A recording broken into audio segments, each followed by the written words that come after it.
Western travelers who return to Asia seeking the energy of the past feel a subtle sense of absence in 2026. They recognize the beauty, yet search for something deeper they can't immediately locate. This distance becomes more noticeable in moments that used to define the region's charm, like wandering through lively markets or chatting with locals after sunset. These interactions still exist, but they feel more measured than spontaneous. Travelers describe a sense that everything around them has been optimized. The region functions smoothly, but the raw emotional texture that once captivated foreigners seems quieter. Many visitors didn't realize how much they valued that texture until it softened. Now they feel the contrast most when they try to reconnect with familiar memories. Even in destinations overflowing with natural beauty, tourists sense an emotional air pocket. Palawan's waters are as clear as ever, yet travelers say the experience feels more visual than visceral. The shift is especially clear when Western tourists compare nightlife scenes from before and after the pandemic. What once felt electric now feels curated for modern tourism patterns. This curation isn't negative, it brings safety, structure, and predictability. Yet it also reshapes the atmosphere that once gave Asia its unmistakable emotional signature. The emotional connection between travelers and destinations now forms more slowly. It's no longer instant, but something visitors must consciously discover. For some tourists, this slower connection feels refreshing. They appreciate the serenity, the quiet luxury, and the gentle pacing of their journey. For others, it feels like something important has been lost. They miss the intensity that once transformed a simple trip into a lifelong memory. What makes the shift complex is that it's not visible, it's emotional. Travelers know something feels different long before they can articulate it. This emotional evolution affects how Western tourists choose destinations. Travelers who once chased Asia for its spontaneity now seek Europe for contrast or Africa for authenticity. The change also affects how long visitors choose to stay. Trips that once stretched to 3 weeks now last 10 days because the emotional immersion feels shallower. Yet none of this means Asia is declining. Instead, it is entering a quieter, more introspective chapter that prioritizes comfort over chaos.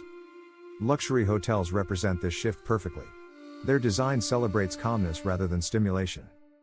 Guests notice this in the lighting, the music, the room layouts, and the overall emotional temperature. Everything encourages rest rather than exploration. Some travelers embrace this evolution as a new kind of Asian luxury. They enjoy the peace and the ability to detach from the world.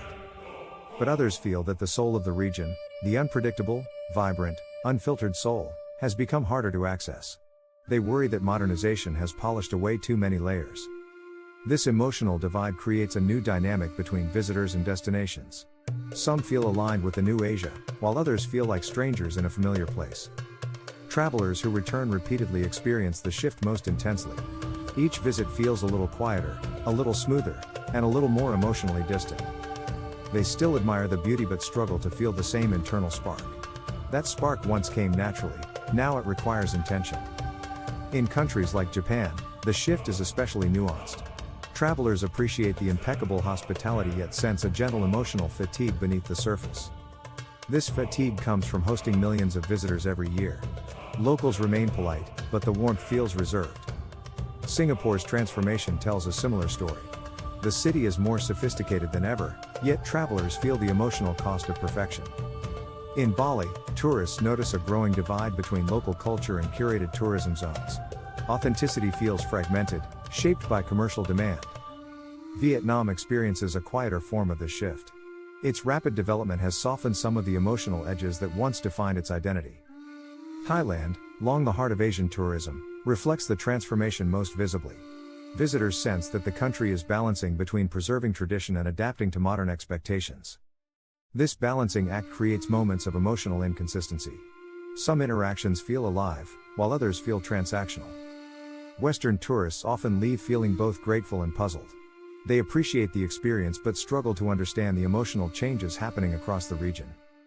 Asia in 2026 is not losing its appeal, it is reshaping it. And travelers must reshape their expectations to reconnect with it. The shift reveals a deeper truth about global travel. The world moves emotionally as much as it moves economically. And Asia, once known for emotional intensity, is entering a chapter defined by emotional restraint. The future of the region's tourism will depend on how travelers respond to this new emotional landscape. If they approach it with awareness rather than nostalgia, they may rediscover Asia in a new light. But for now, the sense of difference remains unmistakable. Asia is changing, and Western travelers can feel it even before they understand it.